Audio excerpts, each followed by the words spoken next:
Bonjour et bienvenue dans le podcast NBA Corner où nous allons parler aujourd'hui de la blessure de Karl Anthony Towns chez les Wolves, les Celtics de Boston, immenses favoris pour remporter le titre, mais aussi de LeBron James qui a franchi la barre des 40 000 points en carrière et de la course au titre du meilleur défenseur de l'année. Pour m'accompagner, j'accueille Charlie. Salut Charlie. Salut Josh, salut à tous. Et Florent. Bonjour Charles, bonjour Josh. Salut Florent. Florent, on va commencer cette émission. Je vais commencer cette émission en te remerciant déjà de ta présence et de ta présence régulière dans le podcast. Avec plaisir. Et je tenais à souligner pour les auditeurs qui me suivent sur Twitter, j'ai envoyé quelques remerciements l'autre jour parce que on a été cité, le podcast a été cité dans l'émission l'addition animée par Trash Talk avec Simon. Et voilà, et donc j'ai remercié à la va-vite les noms comme ça qui me venaient, pendant que je tapais, et j'ai omis le nom de Florent. Et voilà, Florent, je voulais m'excuser publiquement, tu vois. Mais je vois ça, mais t'as mis les gens, t'as nommé les gens que tu appréciais, puis il restait les autres, c'est tout. Mais j'ai pas nommé Tony Parker. J'ai pas nommé Tony Parker, tu vois. Donc, oh, joli rattrapage. Bam, comme si j'avais pas préparé mon truc, tu crois quoi? J'ai appelé mes avocats, hein. Non mais c'est pour ça qu'il faut jamais remercier personne, c'est toujours le meilleur moyen d'en oublier la moitié. Exactement. Mais j'ai fait ça vraiment sur mon canapé. J'étais en train de parler avec ma fille. Je vois ça, je fais mon petit tweet rapido et ça m'a fait rire. Mais tout ça, ça a été fait avec beaucoup d'humour, Florent. Tu m'as fait beaucoup rire. Ton hashtag les autres, je m'en souviendrai toute ma vie. Bon bah. Alors, en tout cas, bravo d'avoir été cité, c'est mérité. Oui, non mais c'était très agréable. Mais voilà. Déjà, je suis sans doute le moins bien payé de tous. Ouais. Déjà. C'est Simon le mieux payé. T'as vu comment il a mis en avant le podcast? Tu crois que c'est gratuit tout ça? Non. Bah, c'est du placement de produits. Tout se paye aujourd'hui. C'est pire qu'OnlyFans. Hein. C'est pire qu'OnlyFans. On va parler un petit peu de l'actualité et on va se dépêcher parce qu'on a plein de sujets à traiter, notamment en raison de la blessure de Karl Anthony Towns, le pauvre. J'aimerais commencer cependant en soulignant la fin de la saison pour Ben Simmons du côté de Brooklyn. Il aura joué 15 matchs cette saison, 57 matchs au total sur les 3 dernières saisons, 65 si on est généreux et qu'on compte la pré-saison. Voilà, on va être cool quand même. On est vraiment généreux là. Il a 27 ans, il a encore une saison sur son contrat à plus de 40 millions de dollars. Contrat qu'il avait signé quand il était à Philadelphie. Il a un pincement de nerfs dans le dos. Je pense que les Nets aujourd'hui sont littéralement bloqués avec lui. Et je ne sais absolument pas quel va être son prochain contrat, voire même s'il en aura un en NBA. Je ne sais pas ce que vous en pensez et je voulais avoir votre opinion sur la fin de saison de Ben Simmons et sur la suite de sa carrière. Charlie, qu'est-ce que tu en penses ? Wow, pas grand chose, c'est assez terrible, pour lui, c'est triste.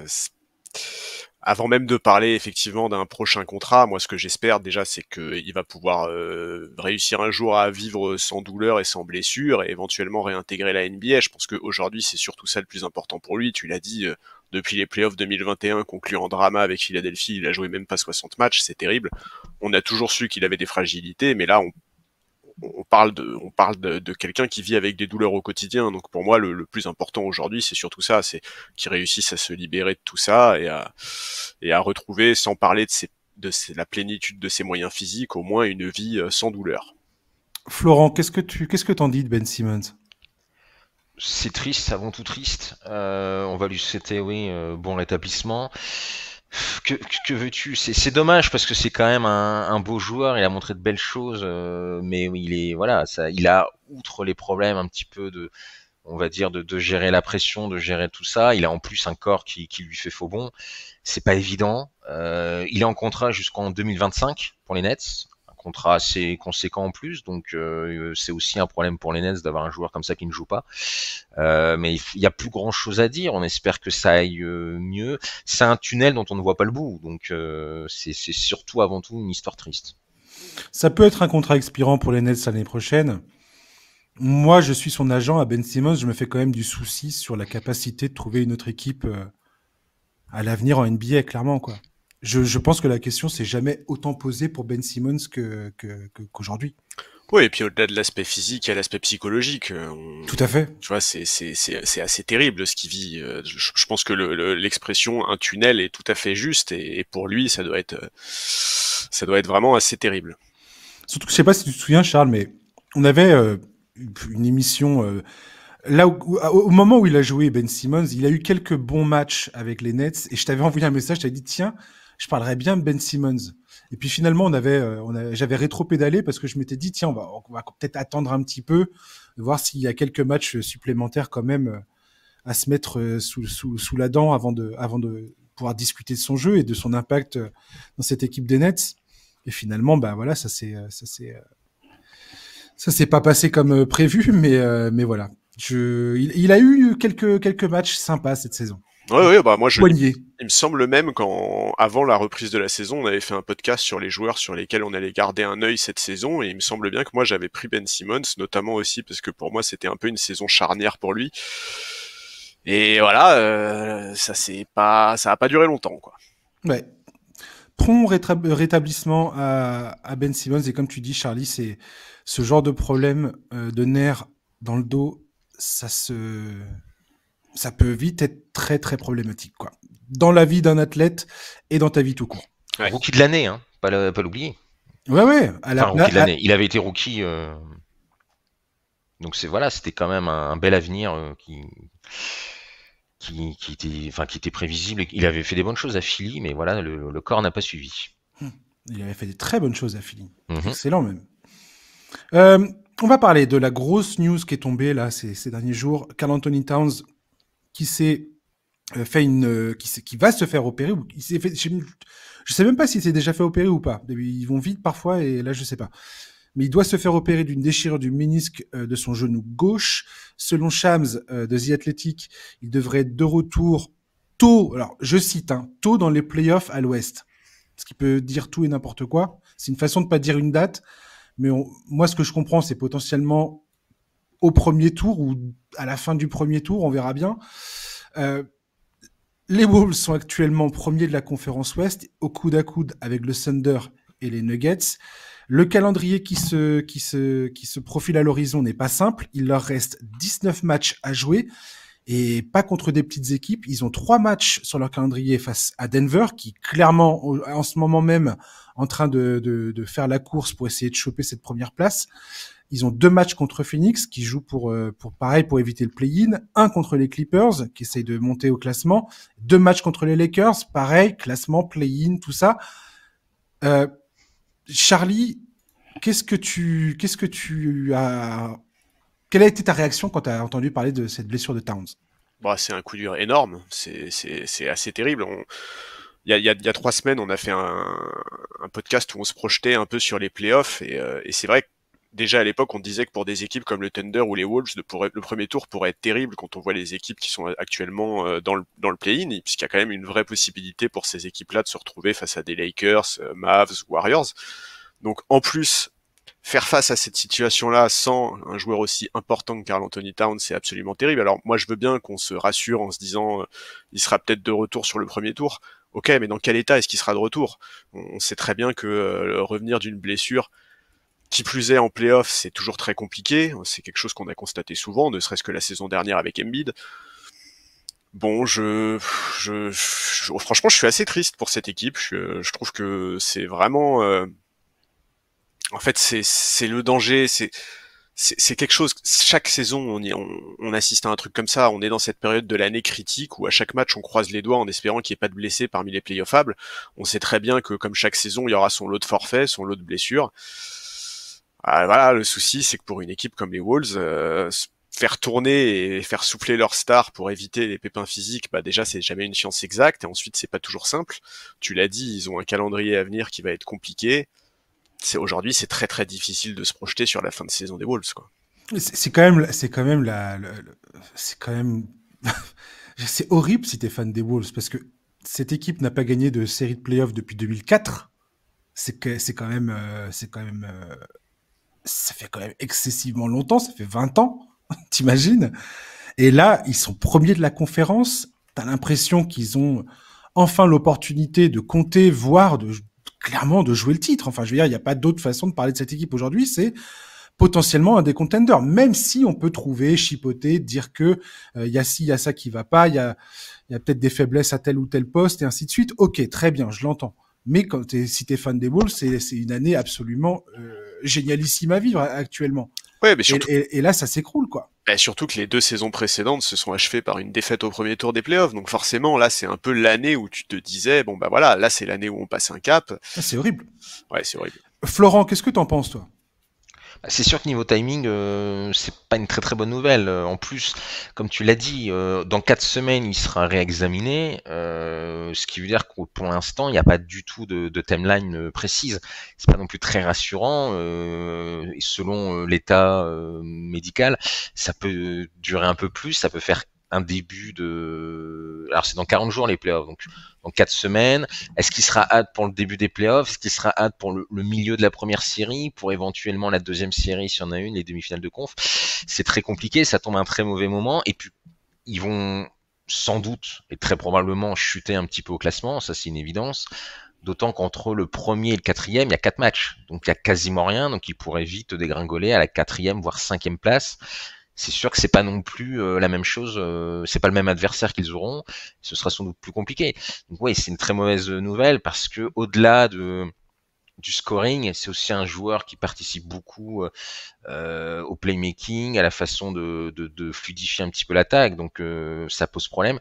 Et même si il y a un banc susceptible de faire le boulot, tu remplaces pas Karl Anthony Towns comme ça, donc c'est sûr que c'est très problématique pour la fin de saison régulière. Faut juste espérer pour eux qu'ils reviennent le plus rapidement possible. Et comment il reviendra? Est-ce qu'il retrouvera le rythme tout de suite ou pas? Ça aussi, c'est une question qu'on a le droit de se poser. L'apport de Karl Anthony Towns est absolument critique pour les Wolves. Il n'y a pas d'autre façon de voir la chose. C'est un All-Star. Quand il est sur le terrain, ils ont une attaque probante qui est à l'équivalent de 15e rang de la ligue, ce qui est pas ouf, mais ce qui leur suffit étant donné qu'ils ont une défense absolument dominante. Et quand il est pas là, quand il est pas sur le terrain pour les Wolves, ils ont ils ont la pire attaque, une attaque qui serait similaire à la pire attaque de toute la ligue. Donc c'est absolument dommageable son absence. Ceux qui pensent que Nasrid peut éventuellement prendre sa place dans le 5. Alors, il y a il y a un échantillon très très court là-dessus.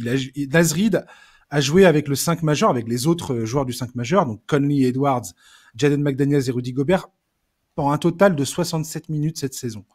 Quand il était sur le terrain, ils avaient une défense irréelle, c'est-à-dire leur defensive rating, il est à 82,3, autant de dire que c'est n'importe quoi. Pour donner un ordre de grandeur, aujourd'hui, les Wolves ont la meilleure défense de la ligue avec un ratio à 108,1 points.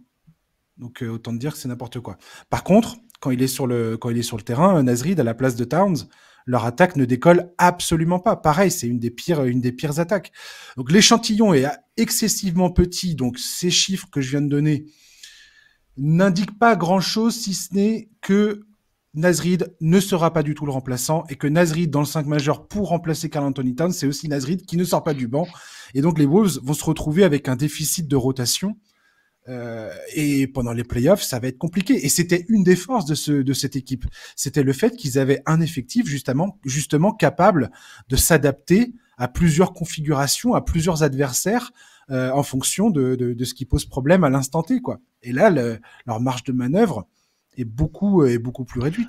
L'avantage de Nasrid, c'est que c'est un joueur que tu peux faire rentrer dans le 5, il a le niveau pour, il fera les minutes pour, ça c'est la bonne nouvelle on va dire. Mais comme tu l'as dit, il ne pourra pas compenser l'absence de Towns, il n'a pas ce talent-là. Et tu l'as aussi souligné, c'est que dès qu'il va sortir pour souffler ou quand il y aura des problèmes de faute, c'est là où va y avoir un gros gap, parce que c'est toujours le jeu un peu le remplaçant du remplaçant, forcément, il n'est pas fait pour se retrouver dans la lumière du jour, en quelque sorte. Et là, c'est ce qui va être le cas. Que vont-ils faire? Qui vont-ils aligner, quand Nasrid sera sur le banc? C'est là où ces minutes-là, elles vont leur coûter très cher, parce que ils auront un problème évident dans leur effectif. Et puis Nasrid, est capable de faire des bonnes choses offensivement, c'est vrai, mais c'est pas non plus un serial scorer. Nasrid plus Gobert, tu te retrouves avec deux joueurs qui ont des petites limites offensives. Alors heureusement, ils ont Edwards notamment qui peut faire des très belles choses à ce niveau-là, mais c'est sûr qu'ils vont être un petit peu affaiblis dans l'attaque. Et comme tout est une question de balance, même si ils ont une très bonne défense, faut pas non plus qu'ils chutent trop en attaque, sinon ils n'y arriveront plus. Donc oui, c'est sûr qu'ils vont avoir des problèmes.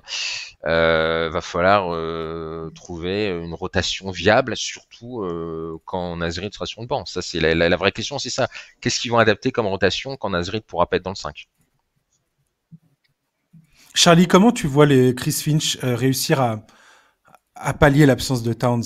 Bah, y a pas de solution miracle. Enfin, parce que au-delà du rôle de Towns dans le jeu que vous avez déjà évoqué, Towns c'est 22 points, 8 rebonds par match. Il y a absolument personne dans l'effectif aujourd'hui des Wolves qui est capable d'avoir la même production statistique pour le remplacer. Ça c'est une certitude. Donc dans tous les cas, ça sera un effort collectif, c'est clair.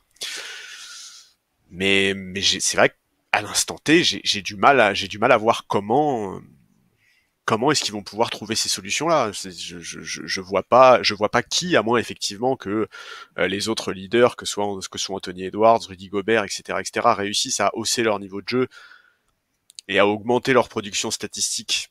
Je vois pas trop aujourd'hui quelles sont. Enfin, en fait, il y a pas de solution pour compenser vraiment cette absence. Il faut pas croire que tout à coup quelqu'un va sortir du lot et se mettre. Mais c'est sûr. Ça n'existera pas. C'est sûr. La solution, c'est éventuellement Anderson en 4, mais c'est un peu juste. Bah, c'est ce qui s'est passé sur le match, sur le dernier match là c'était contre Indiana, oui, c'est ça. Bah, ça a pas été extraordinaire non plus. Effectivement, il a un profil qui peut être intéressant. Il va forcément prendre plus de temps de jeu, plus de responsabilités. Pour autant, on peut pas s'attendre de lui à ce qu'il remplace la production de Karl-Anthony Towns.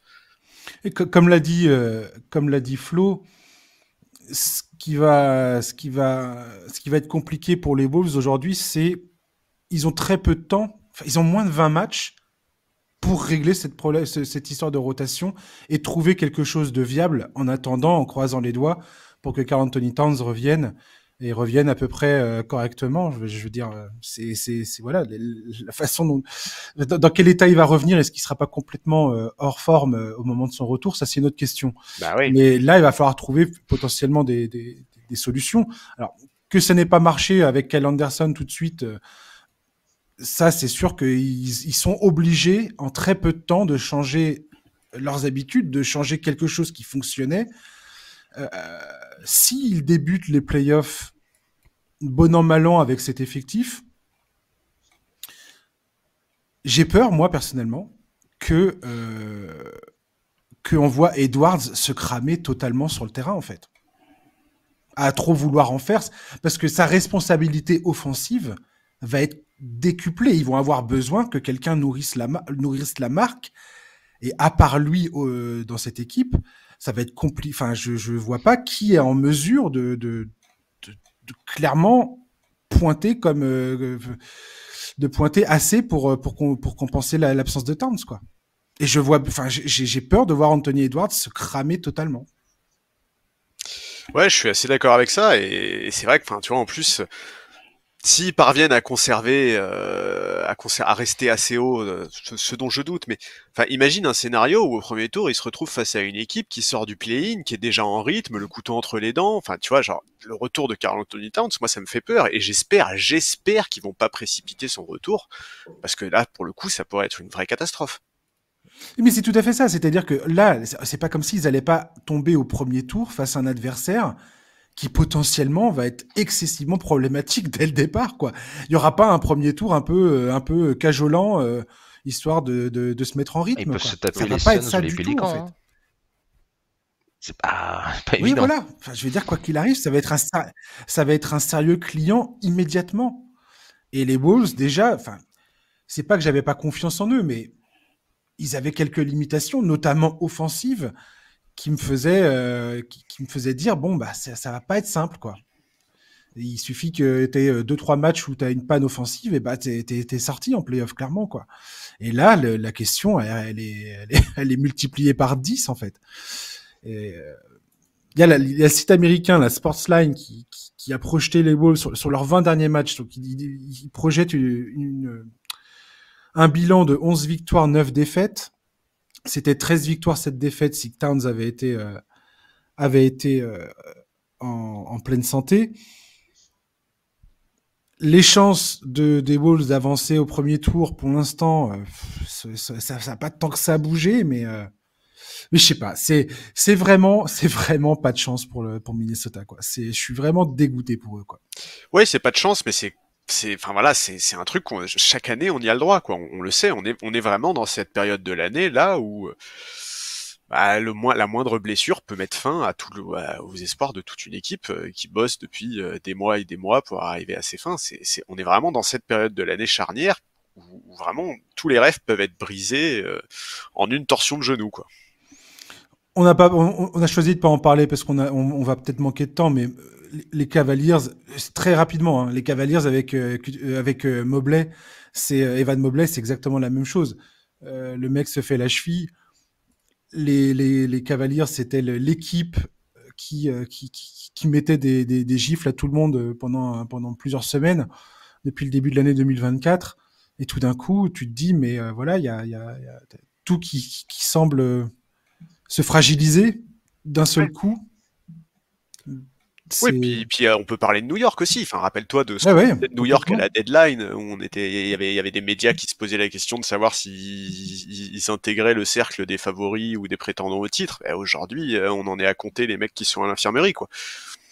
Oui, et à se demander qui va pouvoir revenir en bon état, quoi. Ouais, et pour commencer les playoffs. à croiser les doigts pour que Brunson se crame pas complètement. Enfin, alors que ce sont des équipes qui ont absolument la nécessité d'être à plein régime pour fonctionner. Et je pense que les Wolves rentrent totalement dans cette catégorie. Je sais pas, Flo, ce que tu en penses. Tu penses que les Wolves ont Tu donnes quelle probabilité de chance aux Wolves de passer un premier tour sans Towns dans l'effectif? T'es plutôt confiant, moyennement bien sûr, confiant, ça dépend pas toujours du tout confiant? du match-up, mais de leur adversaire. Mais sans Towns, ça va être sûr, quand même assez tout à fait. compliqué parce que, comme je l'ai dit, c'est les Pelicans, les Suns, peut-être les Mavericks. Ça risque d'être très compliqué, honnêtement, sans Towns, parce que c'est toute une mécanique. C'est pas juste un joueur. Alors, c'est déjà ce qu'il apporte lui, mais c'est ce qu'il apporte individuellement, mais aussi ce qu'il apporte collectivement. C'est très difficile de remplacer ce qu'il fait parce qu'il a un profil en plus assez particulier. Non, ça peut clairement être une déception parce qu'ils peuvent se faire dégager au premier tour ou s'embarquer, s'ils ratent ne serait-ce que le début de la première série, ils peuvent s'embarquer dans une série où ils sont déjà menés 0-2 et on sait que c'est très compliqué. Donc non, c'est très très préjudiciable. On sait qu'à l'Ouest, il va quand même y avoir assez peu de tours tranquilles. Et si en plus il te manque l'un de tes leaders, ça va être très compliqué. Je suis assez inquiet, en effet. Il faudra, en fait, la réponse, on l'aura dans 4 semaines, quand il sera réévalué, parce que là, on aura déjà une date peut-être un peu plus précise. Et on saura si déjà c'est playoff ou il rate le début des playoffs. Si honnêtement il ne participe pas au premier tour des playoffs, je pense qu'on peut voir entre guillemets un upset. Ce sera un upset parce que ce sera une équipe mieux classée. Mais sans Towns, en fait, les Wolves sont pas si forts et c'est normal. Hein. C'est ton numéro 2 de ton équipe. Toutes les équipes, si elles perdent leur numéro 2, sont fortement affaiblies. Et ce sera le cas pour les Wolves. Donc non, ça peut être des playoffs qui se terminent très rapidement pour eux. Alors que voilà, ils sont actuellement premiers et qui sont flamboyants, mais c'est un grain de sable qui détruit toute une machine. Parce que voilà, en playoff, il y a des ajustements qui vont être compliqués. Ils vont cibler peut-être un peu plus Nasrid, même si défensivement c'est un bon joueur. Hein, faut pas non plus croire que c'est un piètre joueur, mais une fois de plus, je le redis, quand Nasrid sera sur le banc, qui va le remplacer? Ça va créer des minutes où ils vont être clairement en difficulté et leur adversaire en profitera pour les mettre la tête sous l'eau. Non, je suis très pessimiste pour en playoff. S'il ne revient pas et dans quel état il reviendra. Ouais.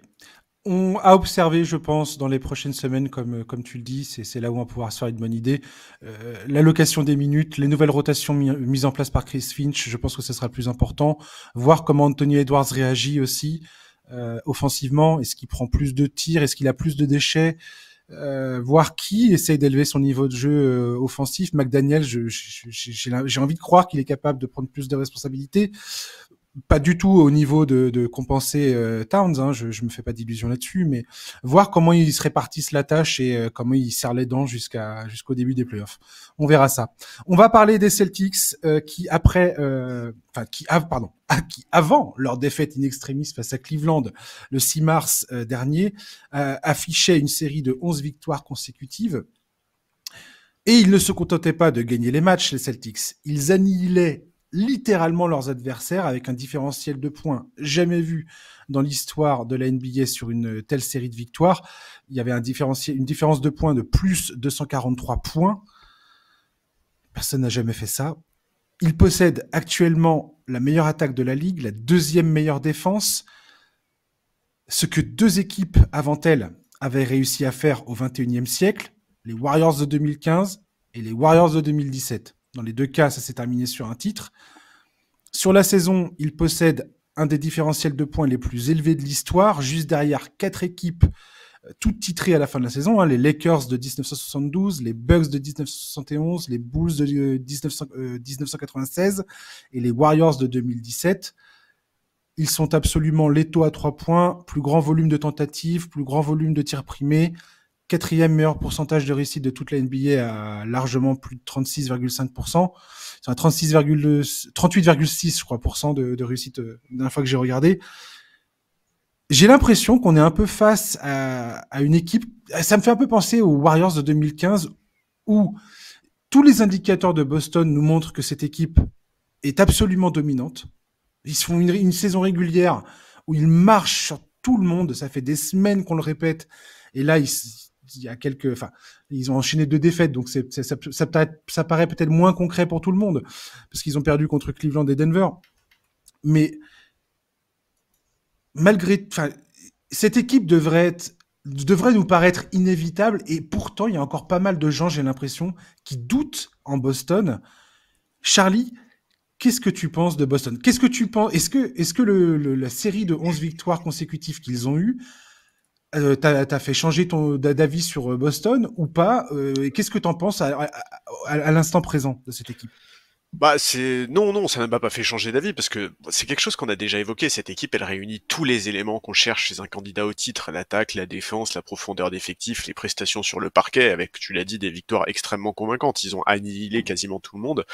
Mazzulla, qui était en début de saison la pièce éventuellement sur laquelle on pouvait avoir des doutes, est convaincant dans ce qu'il met en place. Visiblement, son groupe le suit sans état d'âme. Donc non, cette série de victoires m'a pas fait changer d'avis, dans le sens où j'ai aucun doute sur le fait que Boston, la saison régulière, elle pourrait durer 200 matchs. Pendant 200 matchs, ils écraseraient tout le monde. C'est pas le problème.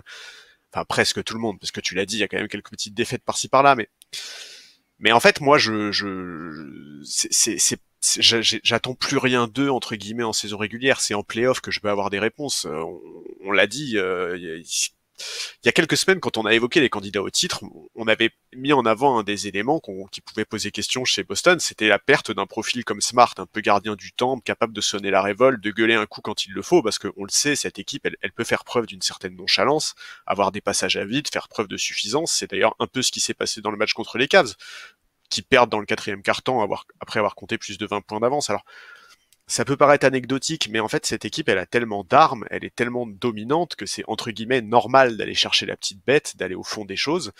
Et d'ailleurs, à l'issue de cette rencontre, Jaylen Brown a fait une interview où il a été extrêmement franc. Il a évoqué lui-même ce problème de mentalité, a expliqué qu'à être trop dans le confort, ils avaient un peu perdu cette combativité, qu'ils avaient perdu en discipline. Et ça, au plus haut niveau, ça se paye cash. Et c'est vrai que moi, c'est là-dessus que je vais les attendre en play-off, parce que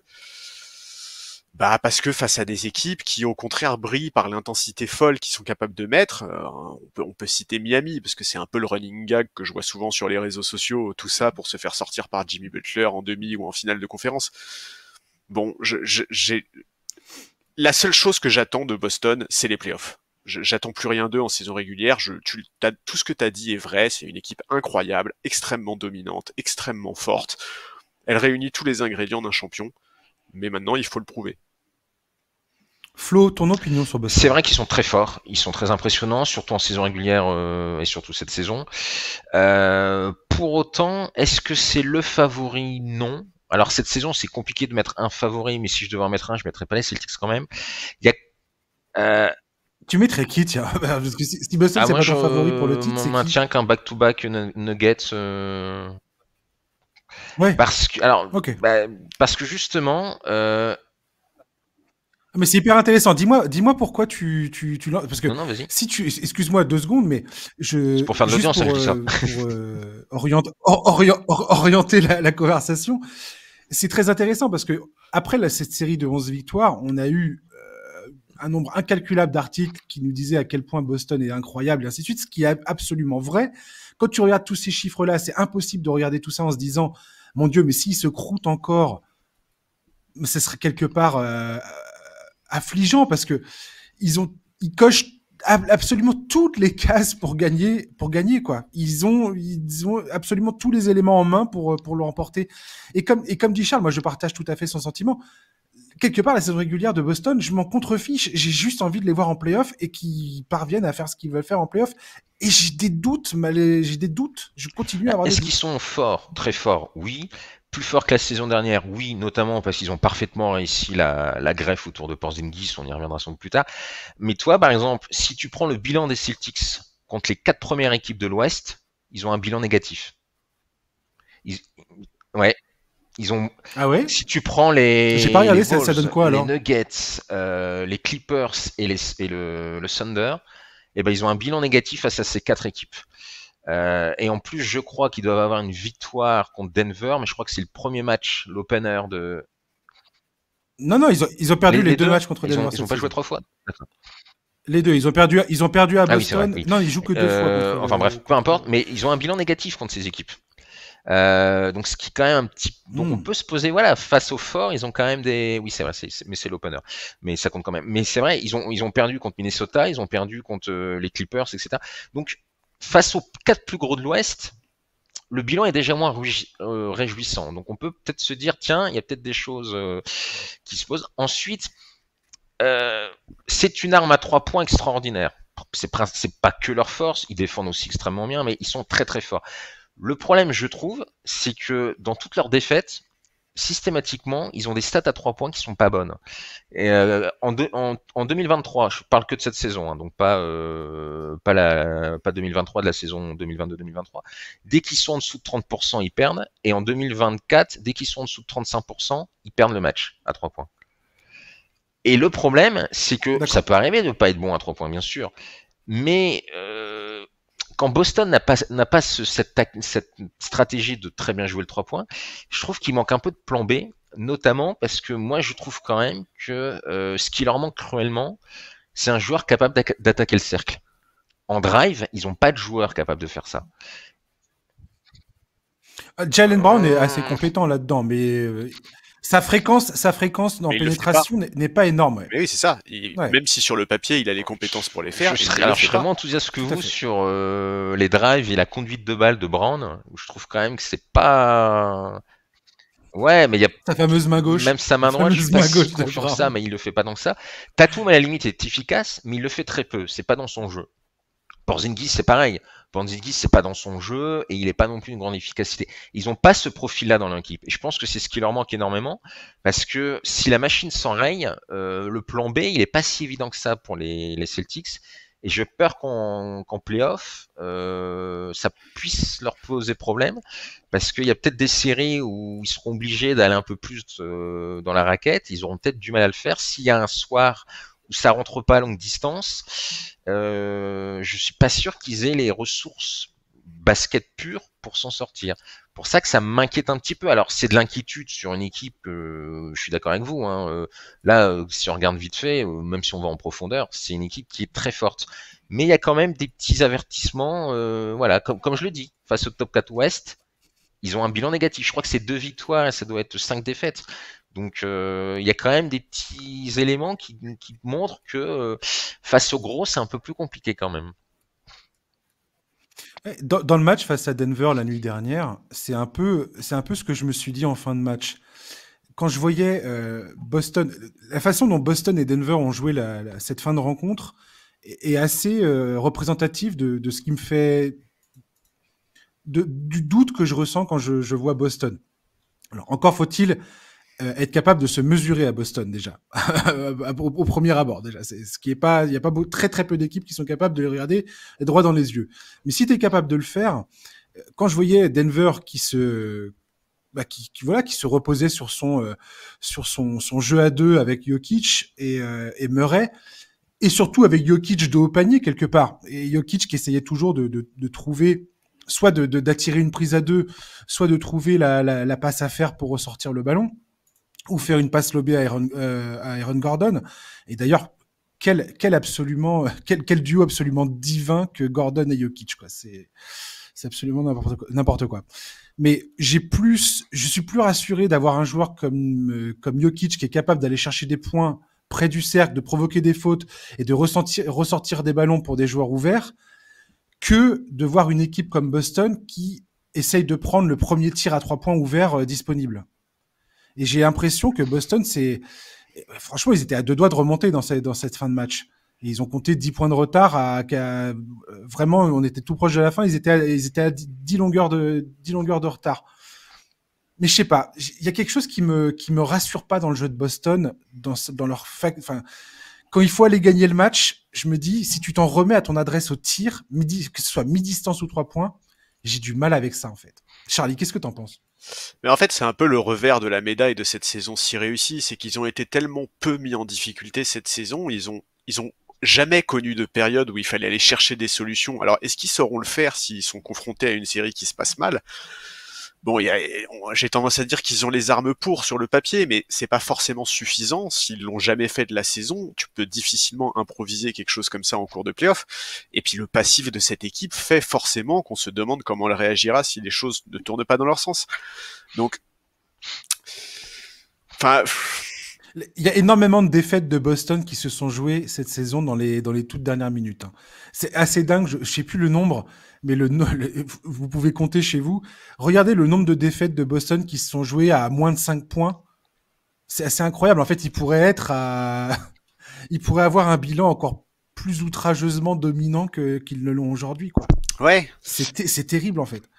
Ouais, mais puis voilà, en fait, c'est vrai que si tu veux, ces dernières années, on a tellement mis en avant les équipes en play-off qui sont capables de s'adapter. Ça a toujours, Ouais. c'est tellement une donnée qui est fondamentale aujourd'hui dans les séries de play-off que, ben forcément, on est un peu inquiet de voir ça. Alors, bon, est-ce qu'ils sauront trouver les armes pour s'il le faut? Je sais pas. J'ai du mal en fait, j'ai du mal à me projeter là-dessus. J'ai du mal à y croire, pour être très franc. Ça paraît dingue de dire ça. Moi, c'est vrai que Boston, j'ai toujours eu des doutes malgré cette saison incroyable. Alors, peut-être aussi que c'est pour ça que Mazzulla a tendance à beaucoup responsabiliser ses joueurs. On sait que par exemple sur les fins de match tendus, il a un peu cette tendance à ne pas prendre de temps mort, c'est pas le premier à faire ça. Hein. Steve Kerr l'a aussi beaucoup fait ces dernières années, par exemple, parfois même en playoff. Phil Jackson, ça lui arrivait aussi beaucoup. Tout à fait. Est-ce que ça peut finir par payer? Je sais pas. J'avoue que moi, pour le coup, je préférerais justement que lui prenne des temps morts pour tenter de mettre en place des choses un peu différentes plutôt que de laisser ses joueurs dans ce confort-là, surtout quand on connaît les tendances de ses joueurs. Parce que, attention, Boston, c'est quand même une équipe qui se repose énormément sur son talent individuel. Ça fait assez peu de passes décisives. Bon, je sais pas. Moi, j'ai toujours des doutes et je pense que là, il pourrait terminer la saison régulière invaincu, enfin, tu vois, en ne perdant pas un match sur la fin de saison, que je continuerai à avoir ces doutes-là. En fait, le 5 majeur de Boston me semble tellement parfait que j'ai du mal à imaginer que ça se passe mal pour eux. Et en même temps, j'arrive pas à m'empêcher d'avoir un doute. Vas-y, Florent, qu'est-ce que tu allais dire? Je suis d'accord avec vous, mais globalement, c'est ça. C'est-à-dire qu'ils ont un plan A qui est d'une efficacité redoutable, mais, et on l'avait déjà vu la saison dernière en playoff, dès qu'ils sont dans un match où il faut un peu s'ajuster, où ce qui se passe logiquement bien ne fonctionne pas, ils ont beaucoup de difficultés à trouver des ressources, à s'adapter. Le terme adapté était très très bien choisi. Ils ont ce défaut-là. Alors c'est sûr que leur plan leur permet de gagner 90% des matchs. Il en reste 10. Et le problème, c'est qu'en général, ces 10%-là, les matchs compliqués, les matchs où il faut s'ajuster, les matchs où ça arrive, t'es pas forcément dedans, ils arrivent en généralement en play-off et en généralement en fin de play-off. Donc c'est pour ça que voilà, ça peut être inquiétant si ça se passe mal. Ils peuvent avoir du mal à trouver la petite ressource, le petit facteur X qui leur permettent de contourner l'obstacle et de gagner, j'ai un peu plus de doutes sur cette faculté-là à avoir. Et c'est pour ça que j'ai certains doutes. Après, je serais très étonné qu'ils perdent au premier tour. Non. Et je pense qu'ils termineront encore la saison comme ils le sont actuellement, comme un rouleau compresseur. Mais voilà, quand ça ne va pas, c'est là où on attend les grandes équipes, celles qui gagnent. Et je vois pas forcément l'effectif, enfin les joueurs, je les vois pas forcément avoir quel joueur peut avoir ce rôle un peu de Factor X. Et comme tu l'as dit, le coach à la fin, certes, alors des Phil Jackson, il prenait pas de temps mort, ça faisait partie d'une tactique. Mazzola, s'il prend pas de temps mort, est-ce que c'est une tactique ou un peu un aveu d'échec? Là aussi, il y a une petite interrogation. Alors moi j'aimerais quand même souligner le fait que Mazzola cette saison fait d'excellents ajustements. Il a proposé des ajustements tactiques dans plein de matchs, dernièrement aux Mavericks par exemple, qui ont essayé de mettre Porzingis dans les pick and roll en permanence, et il a ajusté ça en mettant Porzingis sur Josh Green. Puis après sur PJ Washington, ce qui a créé des problèmes d'ajustement pour le coup du côté de Dallas.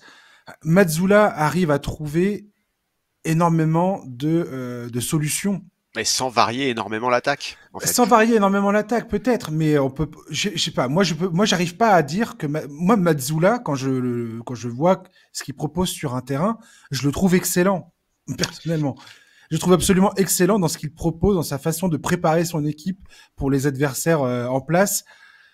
J'ai jamais de doute. Il essaye toujours possession, enfin pas possession après possession, mais carton après carton. Tu vois que quand il y a quelque chose qui fonctionne pas, il n'est pas là à insister lourdement sur la chose, quoi. C'était peut-être vrai l'an dernier, c'est plus du tout le cas pour moi cette année.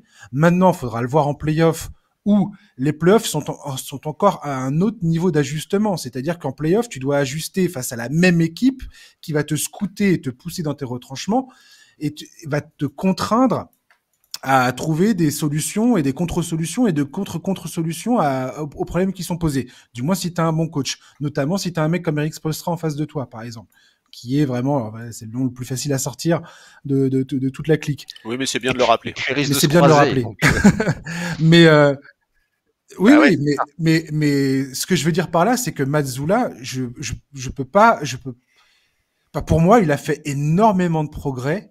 Il a fait preuve d'énormément d'une science dans ses ajustements, et je trouve que son coaching staff est tout à fait au diapason de ce qu'il propose cette saison. Moi, je trouve qu'il y a une vraie montée en gamme et de niveau côté Mazzola, quoi. Clairement, et je trouve que cette équipe de Boston est exemplaire sur le terrain. Enfin, dans l'exécution. On parlait de facteur X tout à l'heure. Jrue Holiday, pour moi, est le facteur X ultime côté Celtics. Il peut défendre sur n'importe qui. Mazzola est allé le faire défendre sur des pivots. Il l'a défendu sur Joel Embiid dans des rencontres face à Philadelphie. Enfin, c'est complètement dingue comment il utilise son équipe. Mais c'est absolument génial en vrai. Parce qu'à chaque fois, ça déstabilise les équipes adverses. Et c'est exactement ce qu'il cherche à faire. Il est absolument génial, ce coach. Je suis désolé, tout d'un coup, je deviens un fanboy, mais il est très, très fort. Et oui, je trouve qu'il utilise très bien cet effectif. Derrick White, Jrue Holiday, Tatum, Brown, Porzingis, pour moi, ça tient tellement la route. Il y a quasiment aucune équipe qui est capable de matcher ce 5 majeur. Oui, et on a vu Miami, ils ont fait, je sais plus quel match, j'aurais dû noter le match qu'ils ont fait face à Miami, où on se dit, ah bah tiens, on va voir si Miami, ils vont pas leur remettre dans les dents un petit peu. La façon dont il a utilisé Porzingis pour contrer l'influence d'Adebayo dans la raquette, c'était juste génialissime, quoi. C'était juste brillantissime. Oui, mais ça reste le Miami de saison régulière. Oui, aussi. Voilà. C'est ce que tu disais tout à l'heure. Maintenant, on a envie de voir ça en play-off. Clairement. Bah oui, on a envie de voir ça en play-off parce qu'en fait, si tu veux, cette équipe de Boston, déjà la saison dernière, elle était extrêmement forte. Déjà la saison dernière, on s'extasiait devant l'effectif, devant les qualités qu'il y avait dans ce groupe, etc., etc. En fait, on les attend pas ça paraît bête à dire, hein, parce qu'on est en train de parler d'une équipe de basket, mais moi je ne les attends pas sur de l'exécution de basket à proprement parler. Aujourd'hui, j'attends de voir comment cette équipe, elle saura réagir dans les moments difficiles, comment cette équipe, elle saura s'adapter à un vrai grain de sable qui vient enrayer la machine, comment cette équipe, elle saura réagir quand il y a cette espèce de petite attitude qui se met en place, où t'as un peu l'impression que les mecs, bon bah ils en ont un peu rien à secouer de ce qui se passe sur le parquet. Comment est-ce que Tatum saura trouver des solutions s'il y a un match où il ne met rien dedans? Tu vois, par exemple, on parlait des Warriors un peu plus tôt. Tu comparais leurs chiffres à ceux des Warriors. Moi, j'ai toujours vu, par exemple, un Steph Curry, quand ça rentrait pas, eh ben, Curry, il n'avait aucun problème à varier son jeu, à aller mettre des lay-ups histoire de se rassurer. Ben, moi, j'ai besoin de voir Tatum faire ça, par exemple. Oui, complètement, ouais. Et on a aussi pu voir les Warriors, parfois, forcer sur leur tir extérieur, et quand ça rentrait pas, bah, ils s'en sortaient difficilement, quoi. Voire pas du tout. Je veux dire, tout à l'heure en off, on parlait justement des équipes qui avaient les double digits de différentiel de points. Donc tout à l'heure, c'est ce que j'expliquais, c'est que habituellement ces équipes-là remportent le titre. C'est excessivement rare qu'une équipe qui domine à ce point ses adversaires en saison régulière que les résultats ne se traduisent pas ensuite en play-off. Et tu m'as avancé l'argument des Warriors en 2016. Oui, qui est une équipe extrêmement dominante également. Voilà, et c'est tout à fait vrai. C'est un bon exemple. Et Boston, je me demande où il se situe aujourd'hui, mais pour moi, ça va être une grosse désillusion si ils se font éliminer avant même les finales NBA, quoi. Ah mais ça c'est sûr. Ça c'est sûr. Mais pour moi, ça reste un scénario bien plus que l'an dernier. Oui, non, mais tout à fait. Mais j'ai du mal à voir ça. Moi, pour moi, le plus gros, au final, point noir de cette équipe, et je le dis et je le redis, je le dis depuis qu'ils ont fait ce transfert pour faire venir Porzingis, le plus gros doute que j'ai, c'est de voir ce Kristaps et à un autre niveau, Jrue Holiday aussi, qui heureusement, je touche du bois, il a été épargné par les blessures et je suis tellement en adoration devant ce joueur que je désire absolument pas que ça lui arrive, hein, qu'on soit bien d'accord. Mais Porzingis qui passe 4 tours de playoff, il faut que je le voie de mes yeux, quoi. Clairement, pour moi, c'est le plus gros obstacle de Boston. Parce que quand tu vois le rôle de Porzingis cette saison dans cette équipe, quand tu vois l'influence qu'il a dans leurs résultats, le rôle ultra important qu'il a dans cet effectif, alors qu'il débarque à peine, tu vois. Comment tout tourne beaucoup autour de son jeu et sa façon dont Mazzulla l'utilise pour débloquer plein de situations, que ce soit pour Brown, pour Tatum, pour tous ces gens-là, White et ainsi de suite. Porzingis, il est central dans tout ce que font Boston, quoi. Et c'est ça qui me fait un peu peur. C'est-à-dire que derrière, il y a Horford, il y a Tillman, qui décidément est une extraordinairement bonne pioche pour les Celtics. Mais Porzingis, si tu perds ce gars-là et notamment sa capacité à pull-up à 3 points, bah, ça change énormément de choses. Ça change toute la géométrie du terrain, quoi. Ouais. Florent, qu'en pense quoi? La grève de Porzingis, elle est excellente. Il est très bien utilisé dans un rôle de finisseur. Il est remarquable. Il a une efficacité, il a des taux d'efficacité dans toutes ses en post-up, oui, ce qui n'était pas forcément son atout premier dans sa carrière. Mais de toute façon, dans cette saison, en termes d'efficacité, quelles que soient ses stats, il est très très haut dans toutes les catégories.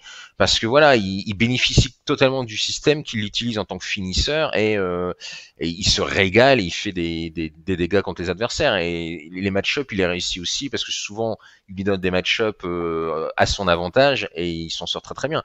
Mais là-dessus, c'est sûr qu'ils s'en servent. Ils l'ont parfaitement adapté. Il est dans un rôle qui lui sied très bien. Après, bon, le problème de la santé, ça, malheureusement, c'est totalement aléatoire. C'est sûr que sans lui, ce sera plus compliqué. Ça, c'est une évidence. Pour l'instant, cette saison, ça a l'air de très bien aller. Donc, on va garder cet optimisme. Hein. Il n'y a pas de raison, on lui souhaite pas de mal. Mais ouais, c'est sûr qu'il a un énorme apport. Et justement, lui et Horford sont peut-être les joueurs aussi qui sont capables d'apporter un peu plus de jeux différents que les Tatum, les Brown et même tous les autres, les Holiday et compagnie. Parce qu'ils peuvent aller un peu plus, ils peuvent se frotter un peu plus dans la raquette. Le problème, c'est qu'Horford a quand même un certain âge et que Porzingis, il est très bon dans ce rôle de troisième homme offensif, mais tu vas pas non plus commencer à lui donner les clés du camion dans une série de playoffs. Donc, de toute façon, même s'il est très bien utilisé, il ne sera pas la solution finale pour les Celtics. Je repense beaucoup à ce qu'a dit Charles tout à l'heure.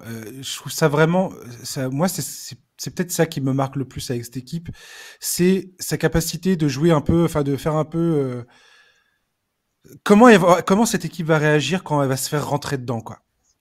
Et je sais pas si j'ai confiance en Porzingis et tous ces joueurs-là. Enfin, j'ai besoin de les voir. J'ai besoin de les voir dans cette circonstance-là.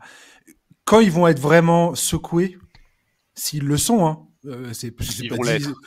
Ouais, peut-être, je sais pas, on Ah, c'est verra. sûr, ils vont l'être. Mais s'ils le sont, comment ils vont réagir? Et c'est là où est-ce que ça tient du fantasme de ma part, tu vois, le fantasme de dire ah ouais machin, dur au mal, tout ça, tout ça.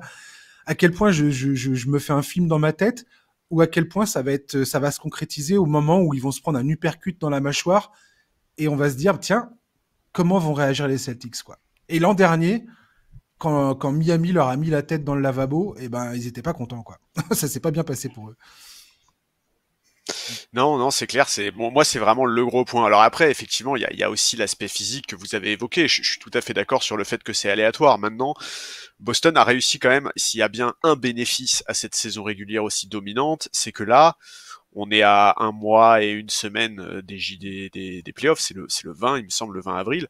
Aujourd'hui, Boston est dans une situation où si demain Kristaps il a la moindre douleur à l'entraînement, s'il n'y a aucun problème à le foutre au frigo pour 3 ou 4 matchs. C'est un luxe que aujourd'hui assez peu d'équipes ont dans la ligue. Ils ont magnifiquement géré ces minutes, magnifiquement géré sa présence sur le terrain en fonction des adversaires et tout, franchement. Ah non, mais pour le moment, c'est un sans faute. Hein. Pour le cette moment, franchise des Celtics, c'est quand même sacrément on a des attentes bien très très conduite, hautes hein. parce oui. qu'ils sont très très bons, hein, on est très exigeants. C'est sûr que là on titille un petit peu cette équipe, mais elle fait une saison remarquable, hein, ça c'est une évidence. Mais du coup, on attend d'eux beaucoup. On attend d'eux peut-être le titre. En tout cas, ils font partie des favoris. Voilà, donc c'est pour ça qu'on essaye de voir dans le détail s'il n'y a pas un petit caillou dans la chaussure.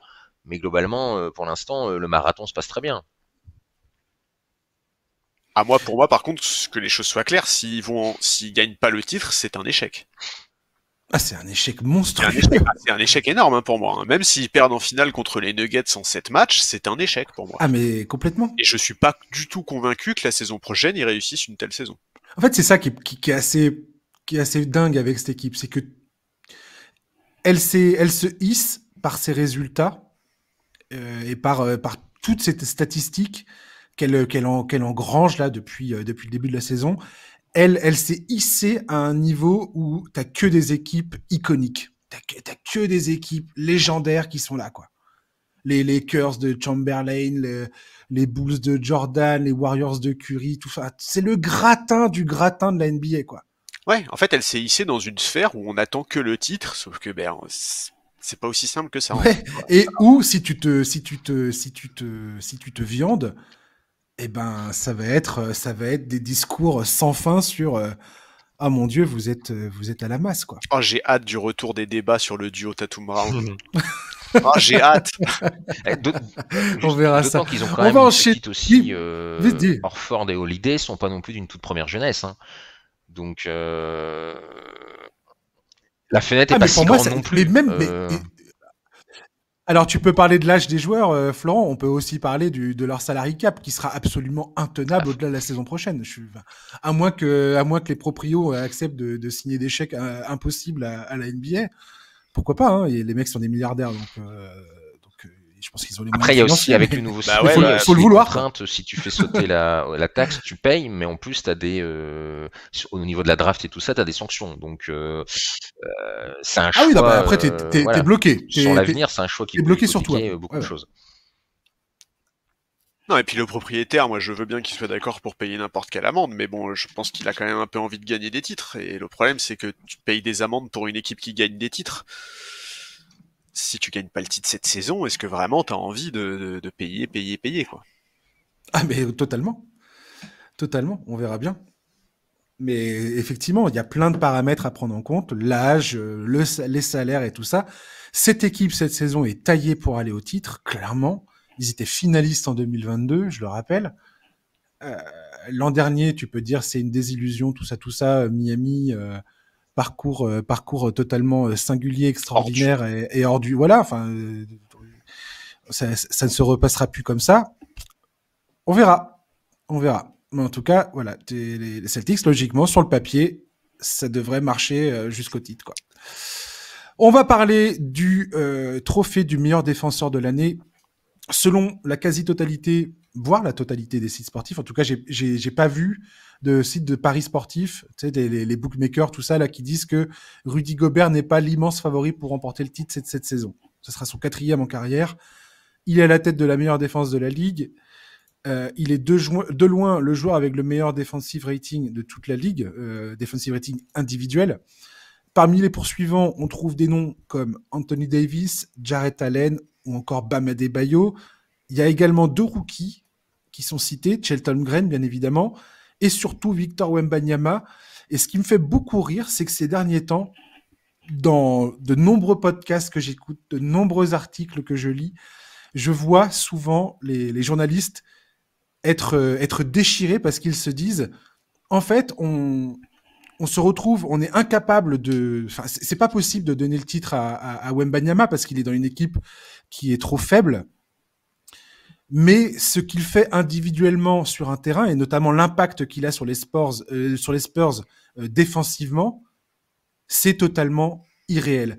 Et je sais pas si des auditeurs qui écoutent ça se disent ah mon Dieu, il parle encore de Victor Wembanyama, mais Ah bah, c'est pas de ma faute si ce gars-là a décidé de finir la saison en trombe.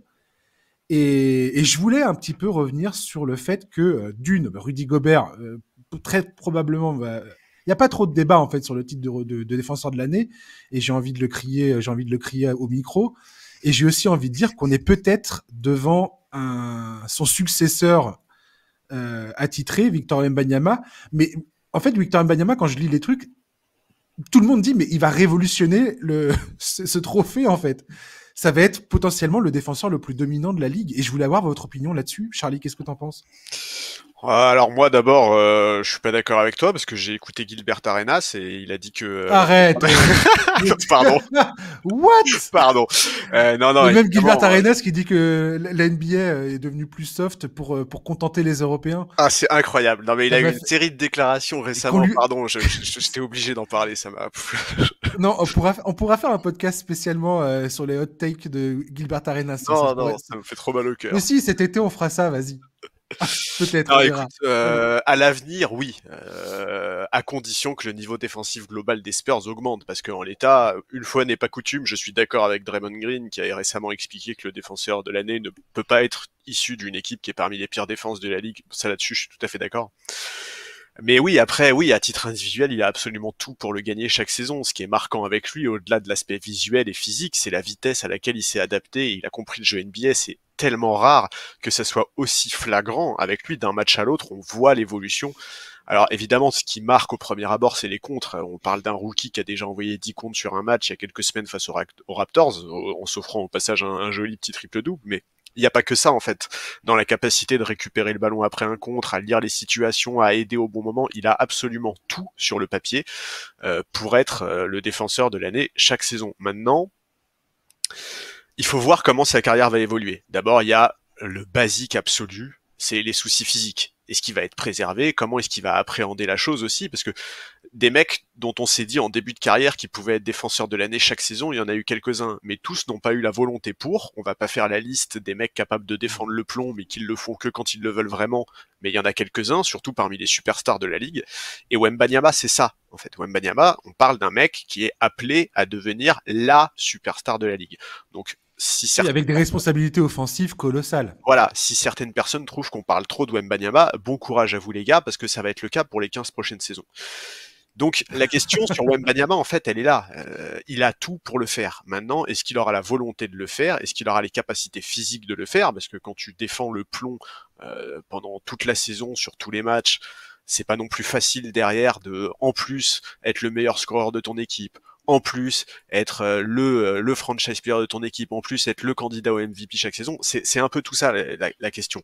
Mais sur le papier, évidemment, Wembanyama, on dirait que le mec, il a été créé pour défendre.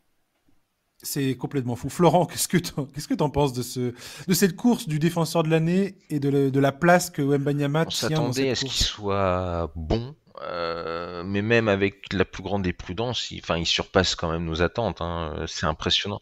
Et surtout Ouais, depuis le mois de février, il a Largement. fait un mois de février absolument dingue.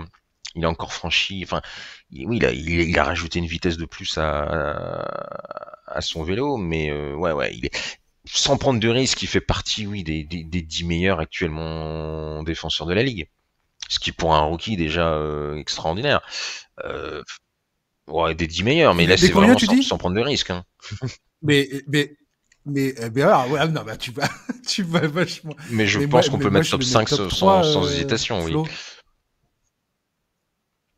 Je me demande s'il va pas terminer Alors, deuxième de ce vote, alors qu'il est. Enfin, quand j'entends les gens en je, parler, ça me semble je pense fou, quand mais même que ça me son semble tout statut à de fait réel, rookie va le enfin. pénaliser au niveau des votes. Et puis, on va ouais. pas se mentir, C'est sûr. le niveau global défensif de son équipe, même si lui individuellement est top, élite, c'est pas le cas de son équipe. Bah, quand il est sur le terrain, les Spurs ont la sixième meilleure défense de la ligue. Enfin, l'équivalent de la sixième meilleure défense. Quand il n'est pas sur le terrain, c'est la pire du pire défense de la ligue Alors, plusieurs mètres, ouais, quoi. Tu vois, même si c'est un trophée c'est quand même dingue. individuel, on regarde toujours quand même du coin de l'œil un petit peu le résultat collectif. Et puis comme en plus il est Bien rookie, il en sûr. pâtit un peu. Non, bah, ce serait clairement pas une surprise s'il a le titre non seulement une fois, mais même plusieurs fois dans les années à venir. Ça c'est une évidence qu'on peut avoir une passation de pouvoir entre un Français et un Français, ce qui serait quand même extraordinaire. Faut se réjouir de cela.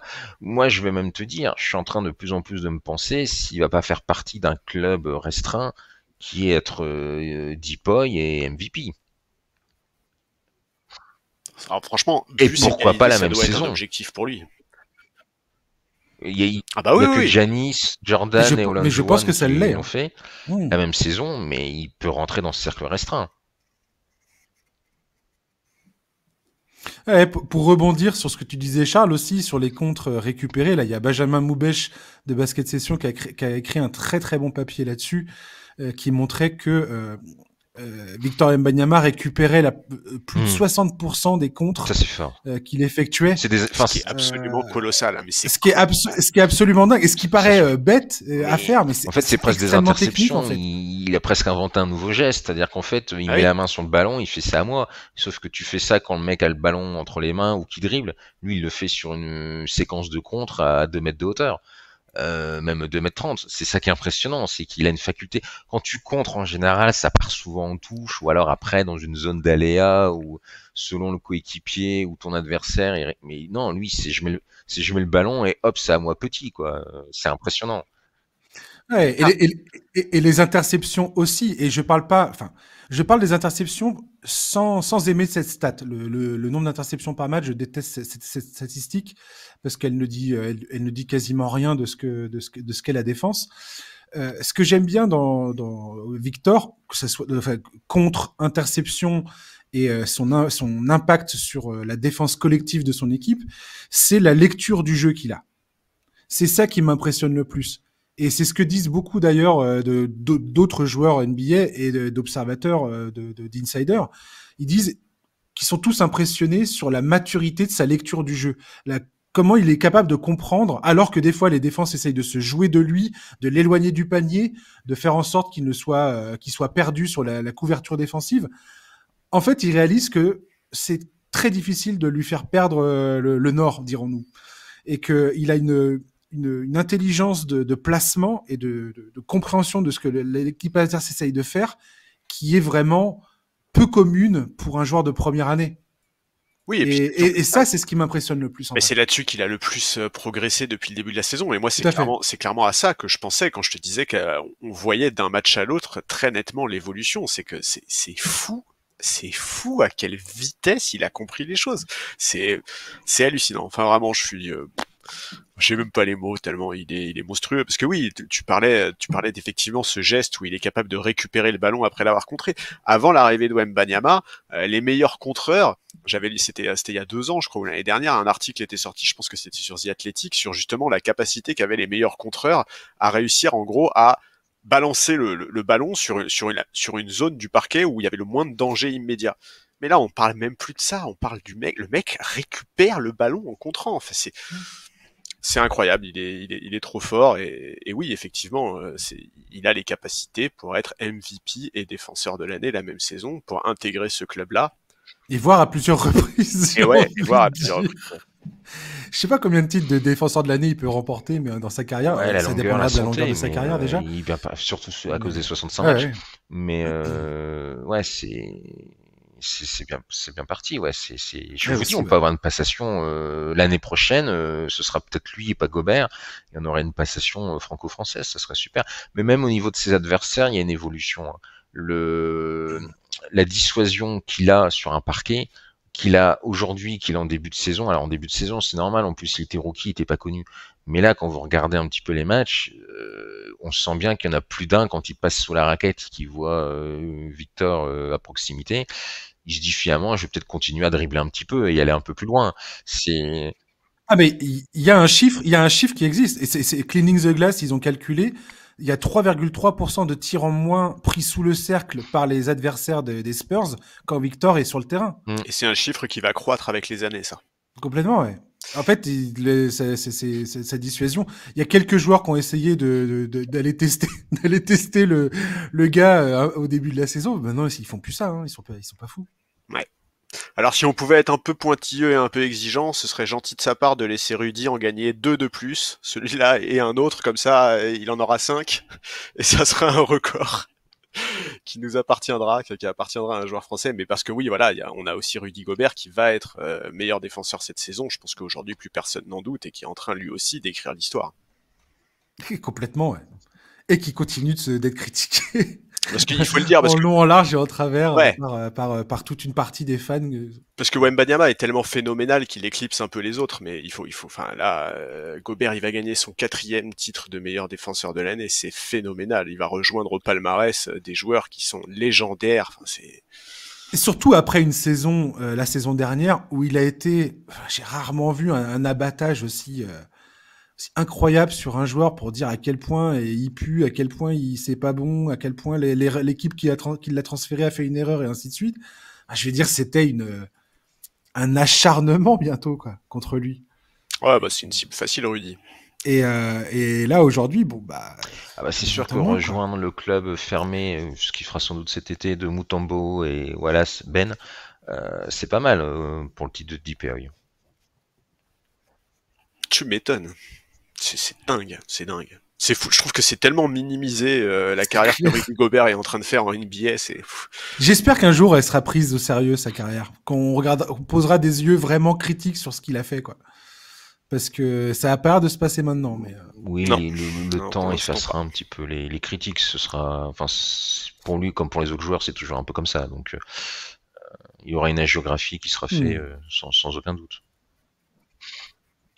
Oui, c'est ça. À la fin, seuls resteront les titres et les records. Et lui, il a ce qu'il faut à ce niveau-là. Tout à fait. On va terminer ce podcast en parlant de LeBron James. C'était impossible de ne pas parler de ça. LeBron a dépassé la barre des 40 000 points en carrière samedi dernier face aux Nuggets. Alors, personnellement, j'étais très content que le match n'ait pas été interrompu au moment où il a passé les 40 000 points. J'ai eu peur de ça.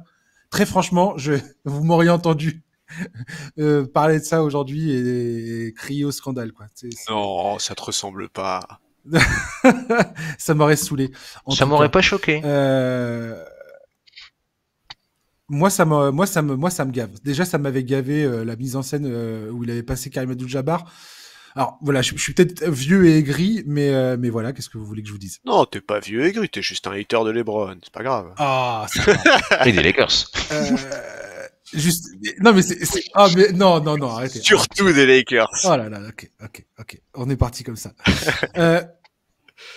Justement, je suis celui qui dit il faut pas bouder son plaisir devant les gloires NBA qui sont proches de la fin de carrière. Moi, personnellement, j'aime regarder LeBron James jouer au basket sur un terrain. J'aime regarder le voir avec les Lakers, sa science du jeu, sa science son basketball IQ, tout ça, il n'y a pas de problème. Mais bizarrement, je me suis senti assez indifférent à cette cumulation de points, de chiffres, et je voulais que vous m'aidiez un petit peu à m'expliquer pourquoi je ressens ça, à part le fait que ce que vous venez de dire, que je suis soi-disant un LeBron hater. Voilà. En même temps, voilà, t'as tout dit, t'as sorti les seuls arguments. Alors après, on va pas mentir non plus. Alors, vous qui n'êtes pas touché par le virus du LeBron hating, ça vous fait quoi de voir ce joueur passer la barre des 40 La difficulté de ce record, en fait, c'est que comment dire, on se rend pas compte de ce que c'est 40 000 points. C'est tellement grand, tellement. Alors, on sait que c'est beaucoup, mais c'est difficile de s'en rendre compte. Déjà, c'est parce que ça a été fait sur toute une carrière, donc c'est pas, voilà, c'est le travail de, c'est 20 ans de carrière. Donc c'est pour ça que ça paraît tellement gigantesque qu'on a du mal en fait à le savourer d'une certaine manière parce que ça représente tellement, on n'arrive pas, tu sais, c'est comme quand on dit, je sais pas, telle société gagne 100 milliards de dollars, mais en fait 100 milliards de dollars, c'est tellement grandiloquent que tu n'arrives même plus à imaginer ce que c'est. C'est peut-être pour ça aussi que, voilà, on s'extasie peut-être un peu moins sur ce record. En fait, c'est surtout un record qui est forcément, on est très respectueux, mais de toute façon, LeBron James n'avait pas besoin de ça pour qu'on respecte. Bon, à part pour toi, mais on respectait déjà toute sa carrière. Mais donc on n'avait pas besoin de ça. En fait, Oh là c'est là. ça, c'est que comme je disais ailleurs, c'est actuellement il est un petit peu rentier de sa carrière, c'est-à-dire qu'il bat de nombreux records à droite à gauche, qui sont des records liés à sa longévité. Et il faut le faire. Hein, c'est très dur de faire 20 ans NBA, 20 ans et plus. Mais voilà, en fait, c'est pas ce match-là, c'est pas ce panier-là, c'est l'ensemble qui fait les 40 000 points, bien sûr.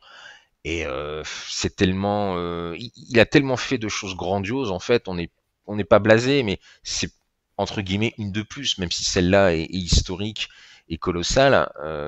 C'est une énième ligne dans un livre qui est déjà, enfin, c'est même plus un livre, c'est toute une librairie entière. Donc voilà, c'est peut-être ça. En plus c'est un record auquel on n'est pas habitué. On voit parfois des records de match ou des records de 3 points pris en un quart-temps ou en une mi-temps, etc. Là, c'est un nombre de points sur une carrière. C'est un travail colossal. C'est 20 ans de travail, 20 ans à bosser, 20 ans à travailler son corps aussi, l'entretien de son corps. Pouvoir encore, au bout de 20 ans, avoir ce niveau-là, 39 ans, être joueur NBA, même être titulaire NBA, c'est colossal. Voilà, c'est tellement grand en fait qu'on a du mal on reste sans voix en fait. C'est pas qu'on est impressionné, c'est qu'on reste sans voix. Charlie, cette barre des 40 000. Ben, je suis tout à fait d'accord avec ça. On reste un peu sans voix. En fait, c'est les résultats d'une carrière invraisemblable. En fait, c'est juste des témoins de la grandeur de sa carrière. Les chiffres et les records qui s'accumulent peuvent paraître insensés tellement les chiffres nous font perdre le sens de la réalité. Mais pourtant, ça a du sens en fait. C'est quand même. Enfin, moi, j'ai 35 ans. Ce mec-là, il est arrivé dans la ligue, j'en avais 15. Ça fait 20 ans qu'il est là, 20 ans qu'il est au top niveau. Depuis sa saison rookie, ce mec n'a pas fait une seule saison sous les 25 points de moyenne. Il est d'une régularité qui est invraisemblable. Et il n'y a pas de hasard, c'est le résultat d'un joueur qui, certes, avait de base un talent fou, mais c'est aussi et surtout le résultat d'une éthique de travail irréprochable. La vie de ce mec, elle est dédiée à la performance et au basket. Et c'est vrai qu'en tant que fan de NBA, moi j'ai beaucoup de mal à pas trouver ça admirable. Et pourtant, moi je reviens de loin, parce que tu dis qu'on n'est pas touché par le virus des haters de LeBron. Moi, de base, je suis un hater de LeBron. J'ai détesté son move de rejoindre le hit de D-Wade. J'ai applaudi les titres de Dallas et des Spurs en 2011 et 2014.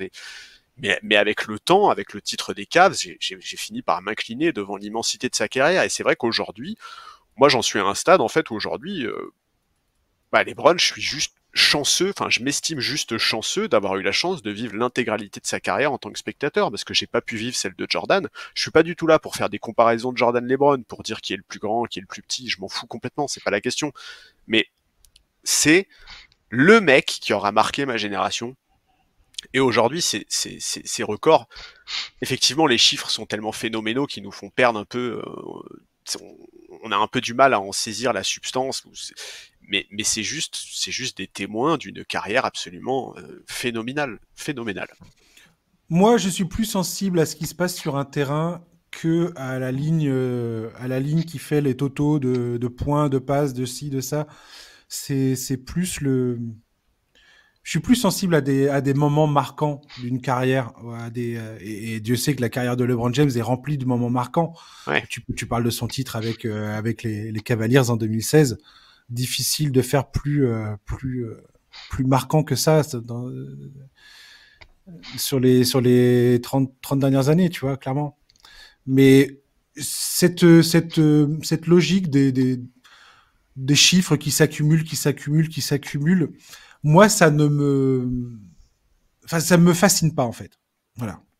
Très clairement. Et je comprends que les gens, ça puisse voilà, je comprends bien que c'est un témoignage d'excellence et de longévité, mais voilà. Mais Je suis pas transporté par ça. Tu as raison, en fait, Très sincèrement. c'est pas ça qu'on retiendra, c'est pas ça qu'on retiendra de lui.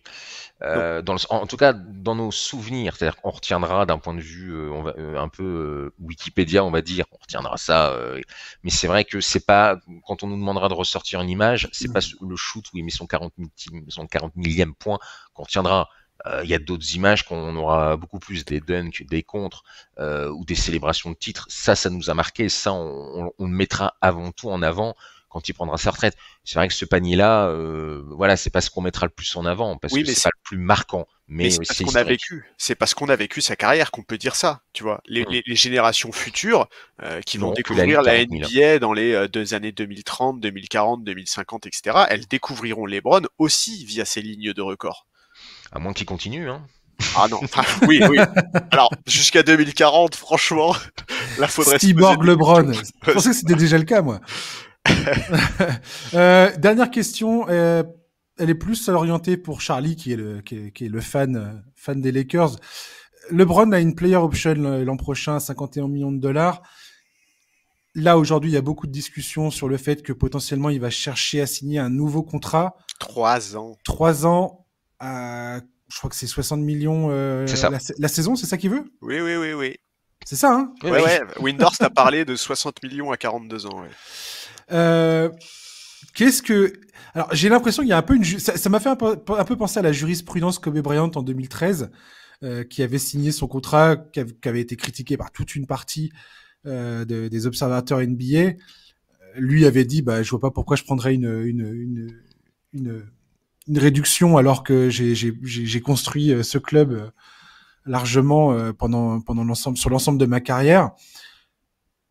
Je me souviens qu'on avait dit aussi que c'était une question d'image pour les Lakers, une image de marque, dire regardez, on prend soin de nos superstars ici, on les laisse pas partir pour rien et ainsi de suite.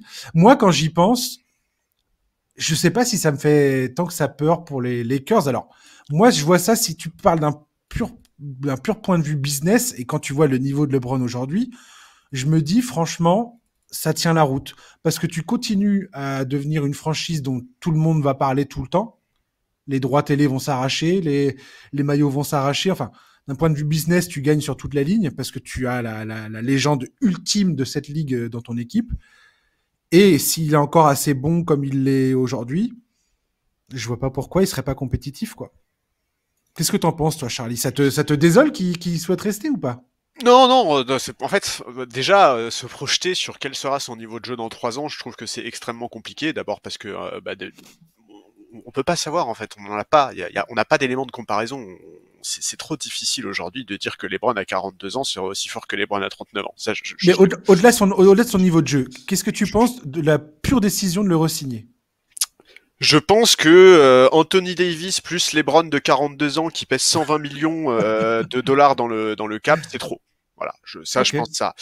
J'avoue que moi, ma première réaction, mais c'est une réaction de traumatisé, hein, c'est un truc qui m'a marqué, c'est me revient toujours en mémoire la dernière saison de Kobe où la franchise a sacrifié absolument toute ambition sportive pour lui offrir une tournée d'adieu avec des caméras omniprésentes qui suivaient l'équipe partout, quitte à crisper les autres joueurs, le staff. J'allais t'en parler. Moi, j'ai pas envie de revivre ça. Franchement, c'est une des saisons les plus pénibles que j'ai vécues en tant que fan NBA. Ça m'a rendu fou. Et c'est une perspective que j'ai pas du tout envie de revivre.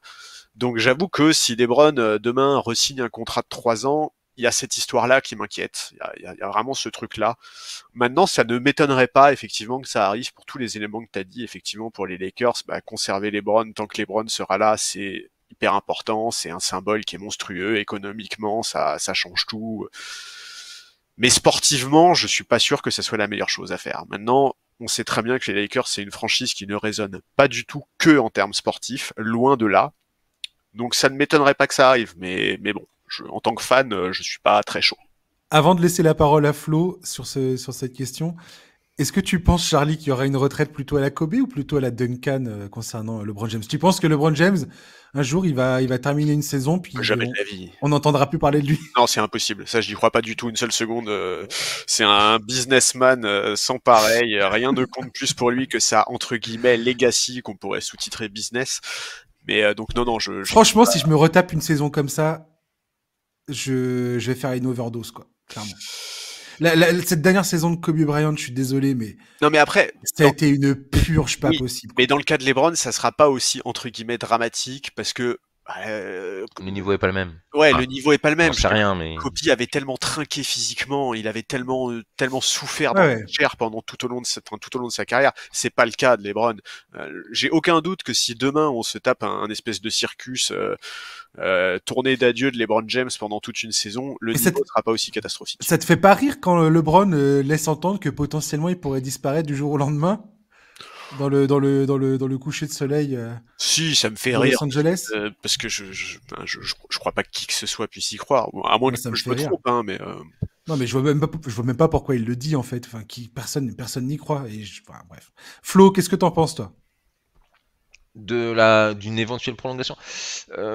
Ouais, prolongation, retraite de LeBron, tout ça. Comment tu vois les choses se développer? Déjà, la grande différence, c'est que quand Kobe avait signé son dernier contrat avec les Lakers, il avait déjà eu des blessures très graves, contrairement à LeBron qui, pour l'instant, est quand même en très bonne santé. Il a jamais eu de blessures très très graves.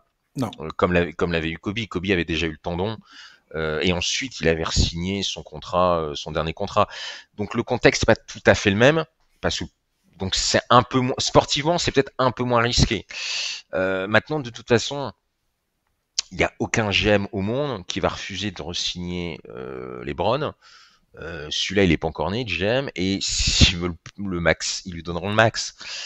Voilà, tu peux pas dire non à LeBron James, c'est comme ça et c'est pas autrement. Donc de toute façon, s'il veut refaire 3 ans à 60 millions, il refera 3 ans à 60 millions. Donc les Lakers là-dessus ont un peu les mains liées. Mais de toute façon, alors ce sera peut-être excessif, il est quand même encore très bon. C'est l'avantage aussi, c'est que la dernière saison de Kobe, sportivement, voilà, comme je l'ai dit tout à l'heure, c'était déjà quand même un peu plus compliqué. Alors que si c'est l'année prochaine, dans 2 ans, dans 3 ans, c'est plus compliqué. Mais LeBron, pour l'instant, est encore très efficace. Donc là, c'est pas tout à fait la même chose. Après, que veux-tu, il finira où il voudra quand il voudra, hein, pour reprendre un petit peu du jeu d'Assin. Ouais. Mais... Il est très efficace, mais son équipe est quand même 10e à la limite du play-in, quoi. Ah oui. C'est quand même une sacrée réalité, les gars. Enfin, est-il le seul fautif? Je sais pas. Et c'est pas une question d'être fautif ou pas fautif. C'est juste que ça fait maintenant 2 saisons consécutives où les Lakers sont là à batailler pour juste à mettre un pied en play-off. Et l'an dernier, ils l'ont pas fait à moitié pour le coup. Ils ont réussi à se qualifier au play-in et ils sont allés jusqu'en finale de conférence. Ils ont marché sur. Et oui, mais tu vois, s'ils refont le même parcours cette saison, qu'est-ce que tu vois, il y aura pas grand-chose à redire en fait sur le niveau de LeBron et sur sa capacité à emmener son équipe loin. C'est sûr. Le truc, c'est que c'est vrai que ce soit LeBron et a fortiori aux Lakers, c'est vrai que quand ils ratent les playoffs, c'est un petit peu un événement quand même, parce que les Lakers font partie des équipes que tout le monde veut voir tous les ans en playoffs, et LeBron, on s'habitue à ce qu'ils soient en playoffs, mais en même temps, on s'habitue aussi à ce qu'il n'y soit plus depuis qu'il est aux Lakers. Il a certes gagné un titre une fois, mais depuis, les résultats sont un peu moribonds, mais on a l'impression qu'il est dans une sorte de départ progressif en fait.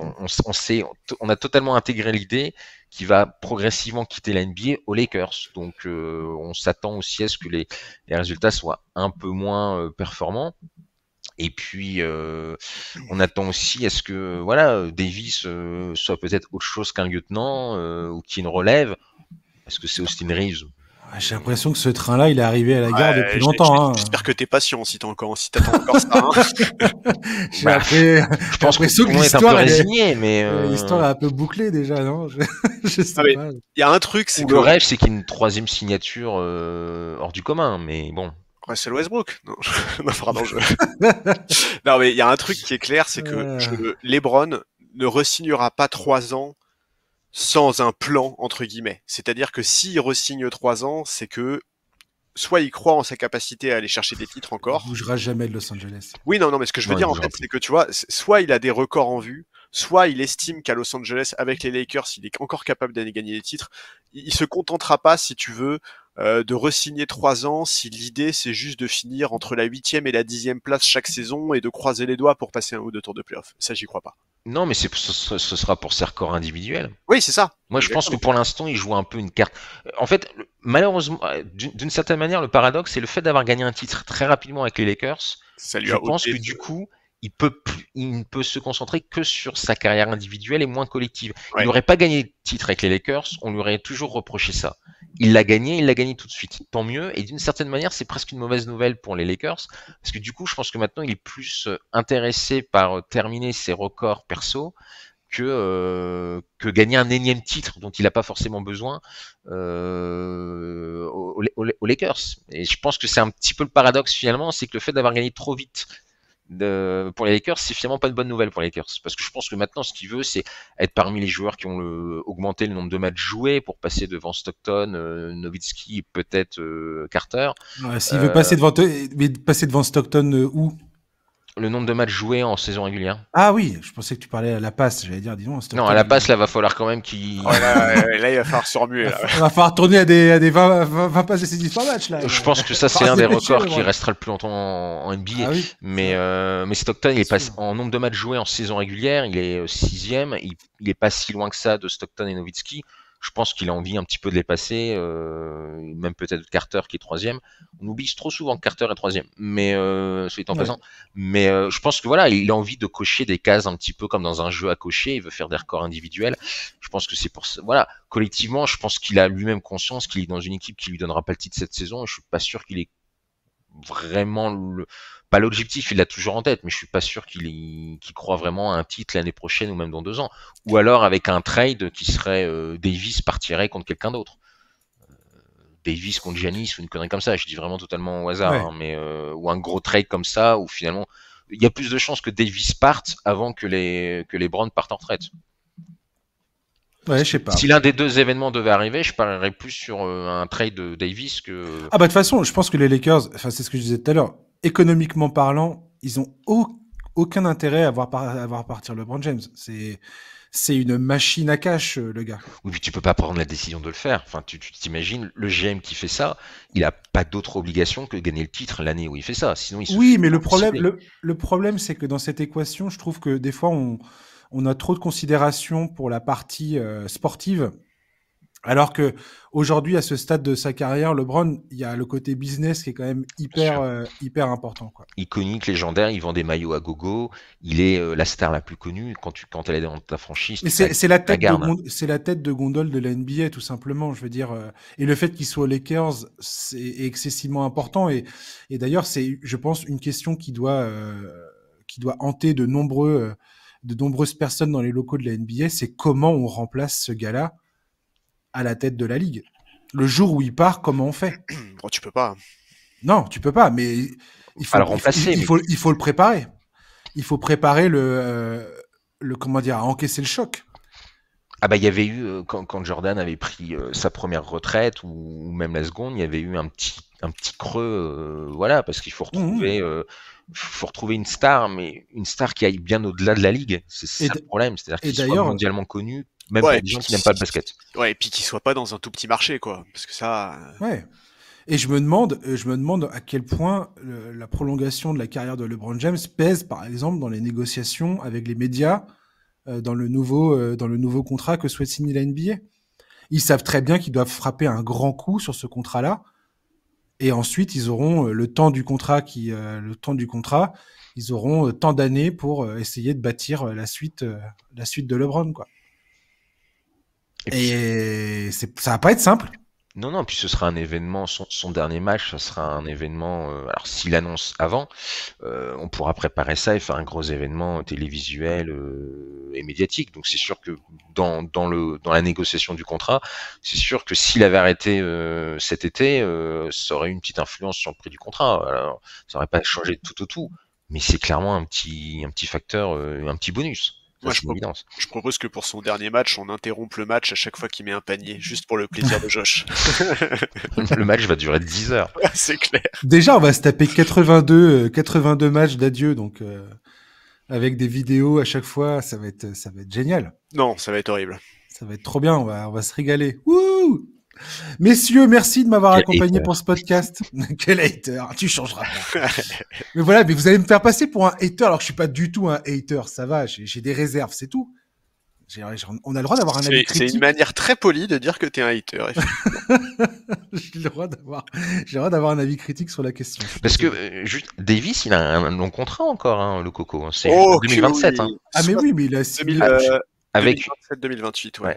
Enfin, 27-28, c'est avec une option, mais qui prendra sans doute à mon avis. Je suis même pas sûr qu'il y ait une option sur le contrat d'Anthony Davis. Je crois que il est full. Hein. Je crois que c'est une player option pour 27-28 quand même. D'accord. Alors je vais vous dire ça tout de suite. Anthony Davis, il y a pas d'option sur sa prolongation. Non. Ah non, je te dis, c'est 70 000 plein pot. 70 000 plein pot, ni de team option, ni de player option. Il avait une player option sur le contrat qu'il avait là,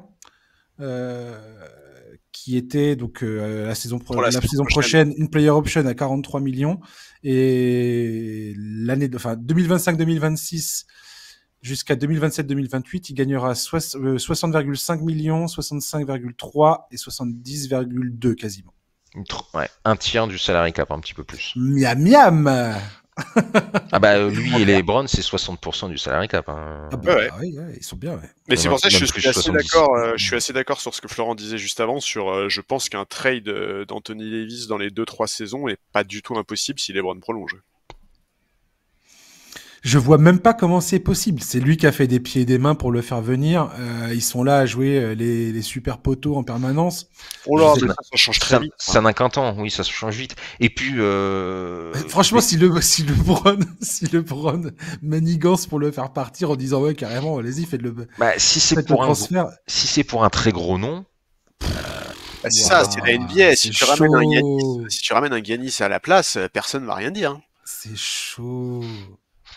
On s'est tellement habitué que LeBron il fasse son petit marché là. Mais non, c'est pas juste LeBron. On s'est habitué au fait qu'en NBA ça fonctionne comme ça et c'est tout. Petit marché. Arrête. Regarde, c'est comme les Boston qui a aucun souci à se débarrasser de Smart cet été pour récupérer mieux. C'est pas juste LeBron. Mais je dis pas. La NBA est devenue comme ça, ouais. C'est devenu un truc très individuel où effectivement. Mais et on pardonne tout à ceux qui gagnent. Par contre, si tu gagnes pas. Voilà. Moi, je reste un nostalgique. Allez, Victor aux Lakers, c'est parti. Allez, il est temps d'arrêter tout ça. Messieurs, merci beaucoup. À la prochaine. À la prochaine. Merci à vous, les gars. Et puis, chers auditeurs, merci de nous avoir écoutés. On se retrouve la semaine prochaine pour un nouveau numéro du podcast NBA Corner. D'ici là, passez une bonne soirée, un bon week-end. Et à la semaine prochaine. Ciao. Bye bye.